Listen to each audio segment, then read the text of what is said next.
Hello. Today I am talking about something really close to my heart that I feel quite emotional about as well. So you're going to probably hear that in my voice. And that is intersectionality, specifically in feminism. So what does intersectionality mean? And I can only talk about my understanding of it and what it means to me. And what that means to me is that in any movement or issue, all voices who share that issue in any way are completely equally represented.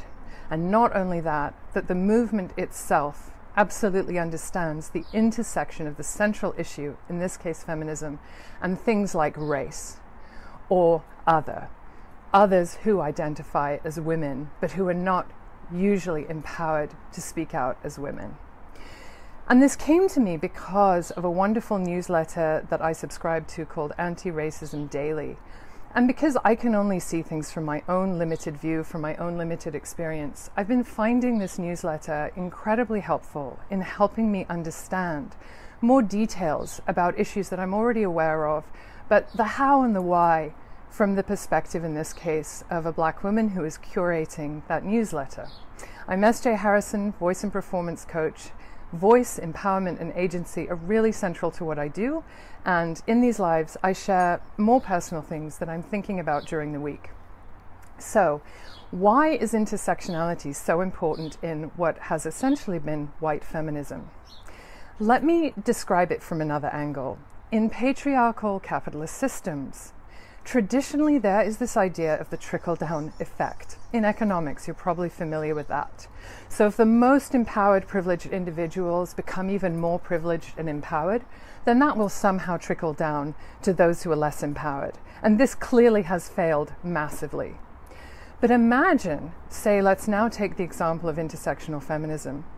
If in fact, Black and brown women and others who identify as women, how about if their voices are foregrounded and they are leading the way, and that white women support from below? Imagine what we could change if we did that. If instead of starting with the most privileged voice, we start with the least privileged voice and listen.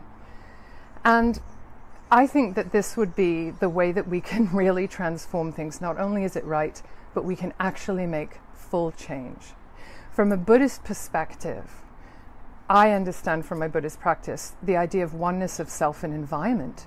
So if I understand that I am only as free as the least privileged woman on this planet, and I have that in my mind, then I can actually make a difference by supporting and by listening, and not by leading the way in a direct way, but by using my leadership to support. So thank you so much for listening. As you can see, I'm quite emotional about this. I really encourage anyone listening to this who's interested to subscribe to AntiRacial Daily. You will find it online. And I found it affirming, empowering, and educational, and really supportive. Here's to unlocking your performance power wherever you are in the world.